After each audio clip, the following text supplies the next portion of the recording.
Craig? I don't have any audio.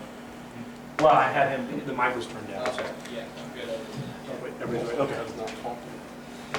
Why don't you go ahead and catch us up to, no, you're ready, let's kind of recap, and then we'll move on to Rutgers. Yeah, a lot of positives coming out of Madison the other night. I was fairly disappointed actually in our first half in terms of our effort. I didn't think we guarded the ball very well, and then the second half I thought we became more active. And after the first 3 or 4 minutes where King was posting a lot, I thought we really settled in and did a nice job defensively, taking some things away. Kipper Nichols sliding over guarding King was disruptive. I did a nice job. We made a nice advantageous change in matchups there, and I thought it was very, very important in that game going back that their lead stayed at 5 or 6 and never got to 10 or 12. And as you know, playing Wisconsin, you get those leads and might as well be 25 sometimes. But great execution down the stretch.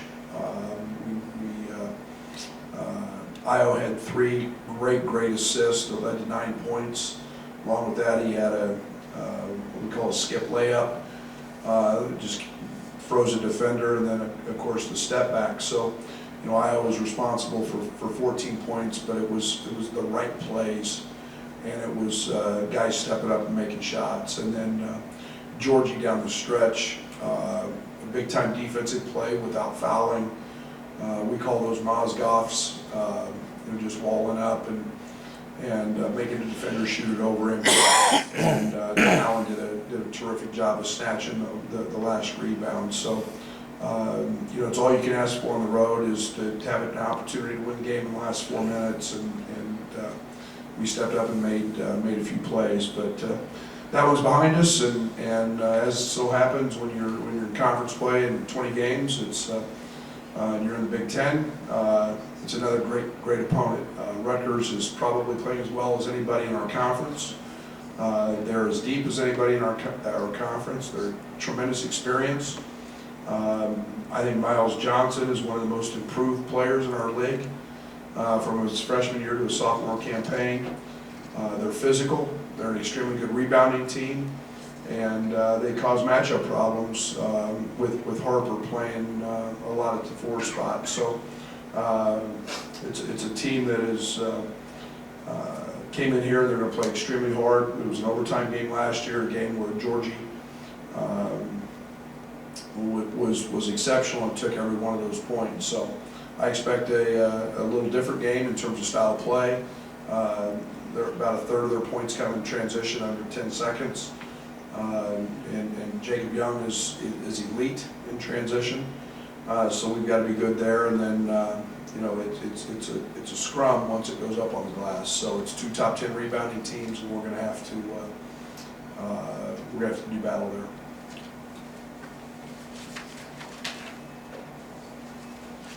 What challenges Rutgers may present where you may outside of Johnson, they've just got a bunch of guys that are 6'4" to 6'7" and seem like kind of interchangeable? Well, they got very big guards. Obviously, Caleb McConnell. McConnell's another guy that had a big game against us last year, being 6'5", 6'6" at the point. They've got a young kid, Mulcahy, that is a freshman, 6'5", 6'6", plays the point. And you know, so they can create some disadvantages from a size standpoint with that. They're an extremely handsy team with that length and size on the defensive side, so they use it to their advantage. You know, and then Harper's a guy that, you know, 245, 250 pounds, that is very skilled, can shoot the 3, can put it on the floor. They're now putting him in a lot of ball screens, so they can cause you some mismatch problems because they're basically positionless 1 through 4. Brad, not having that letdown in Madison after a good win against Purdue, is that a sign of maturity and growth, and how do you keep that going? Well, I think it's you talk about momentum. You want to build momentum. You don't want to become satisfied. 20 games is a long season, and you want to take every game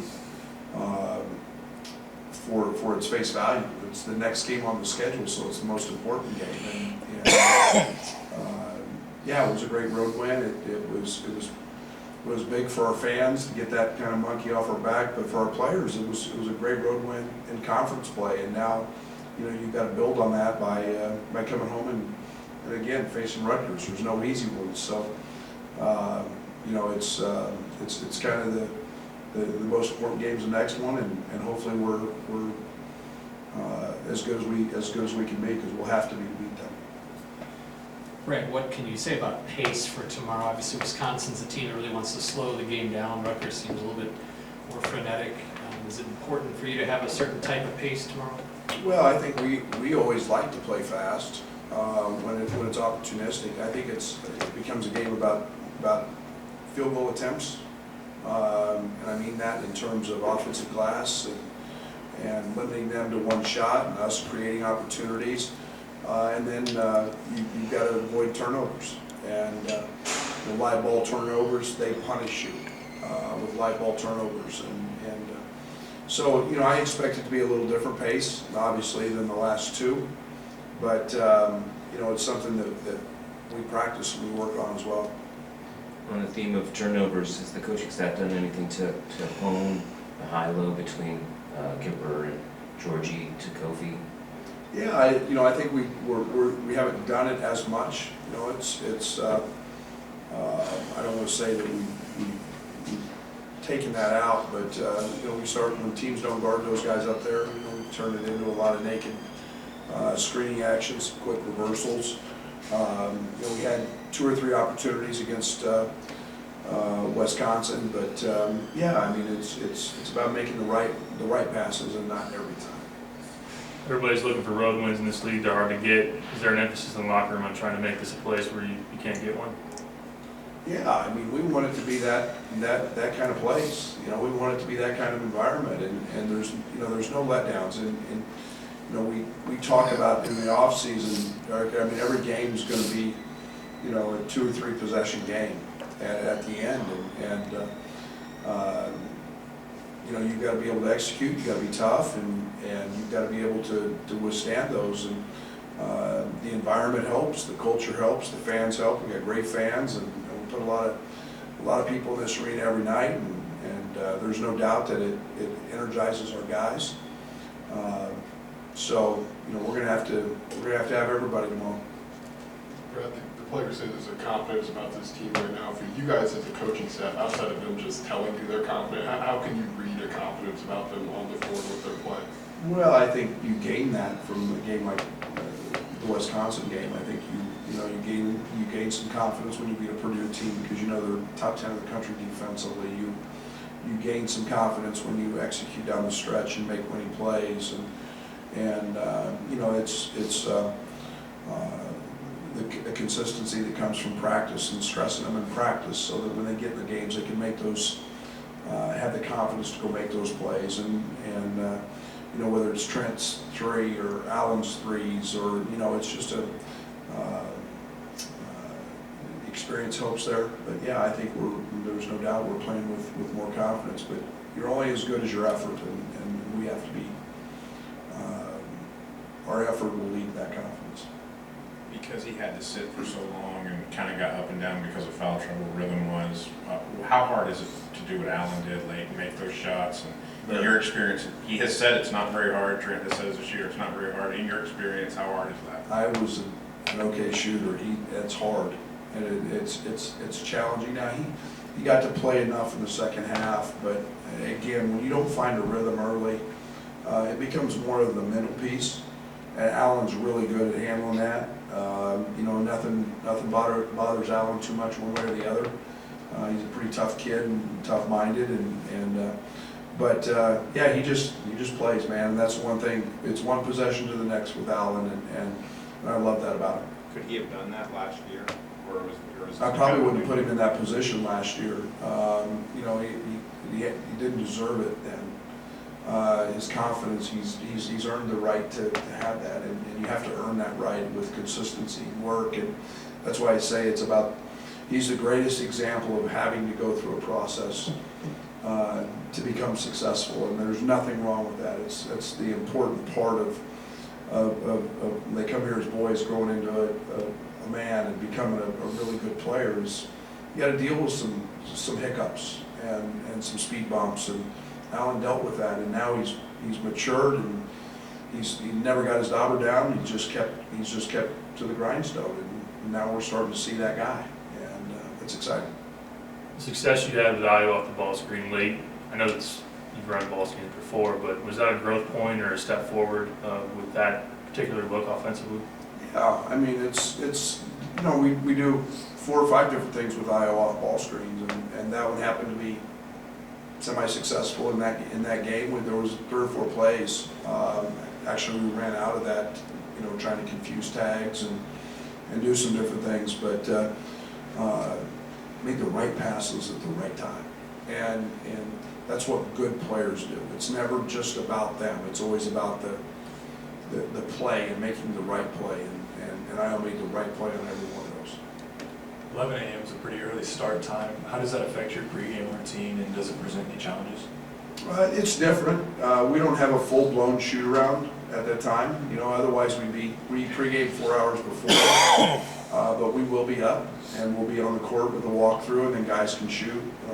I call it deadheading. We won't deadhead into just this game, show up before the game of play. We'll get them up and moving, so that routine stays the same, but the on-the-court stuff will be just a little bit different. Coach, it's Luke Hinson's 88th birthday today. Have you reached out to him? Do you plan to? Any message to him?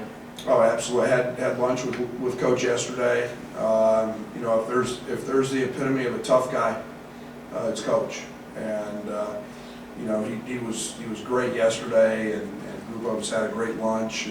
And you know, of course, with Coach, all he's going to talk about is ball and officiating. So you know, we got to have a nice conversation, and you know, I hope I'm as fortunate to be 88 and as sharp and as mentally tough as he is. So one of Kofi or Georgie in the last few games has dealt with, you know, 2 fouls in the first half. I mean, I guess one, is that a point of concern, and 2, I mean, how do you feel like maybe this team has figured out how to get through the situation? Yeah, Kipper Nichols. Kipper's been great. Kipper's been great. That was the one thing that I was really pleased with in the Wisconsin game, was we managed the first half, and we had to throw some different looks. DeMonte we played small ball a little bit with DeMonte at the 4. Jermaine gave us a couple of minutes, and all you're trying to do is buy minutes. And the lead never really changed. We kept it right there. Guys, you know, you run different sets or do a few different things to emphasize maybe the lineup you have, but you know, fouls happen, and you know, we got to make those adjustments every game, and we sure don't want it to be habit, but it's going to happen sometimes, and Kip's been great, especially on the defensive end. You know, following up on the concept of the next game is the most important game, I'm wondering if you watched Michigan and Purdue last night, or if that's just what Jeff and Jamal do. I do not. I will watch scores, and I was saying in here, it's one of the hardest things for me to do, is I watch 4 or 5 games of every opponent, and I love our conference, I love our league, it's the best in the country, but just watching them, that's not entertainment for me. So I don't, and I'll follow score, but watching games I don't. Thank you. See you tomorrow.